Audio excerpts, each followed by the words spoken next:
রুবেল, অনেক দিন যাবত তো তুই বাইকের কথা বলতেছিলি, তো আজকে তো তোর জন্মদিন। তো তোর জন্মদিন উপলক্ষে চিন্তা করলাম তোকে একটা বাইক গিফট করি। অনেক কষ্ট করে টাকা জমিয়ে তোর জন্য একটা বাইক কিনলাম, কিন্তু চিন্তা করতেছি বাইকটা তোর পছন্দ হবে কিনা। আরে ভাই তুমি তাড়াতাড়ি দেখাও, আমার তো আর দেরি সহ্য হইতাছে না। তাইলে তুই কি রেডি বাইকটা দেখার জন্য? হ্যাঁ ভাই আমি রেডি।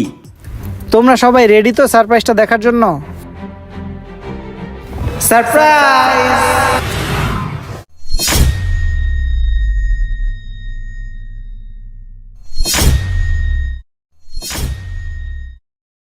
কিরে, কেমন লাগলো তোর বাইকটা?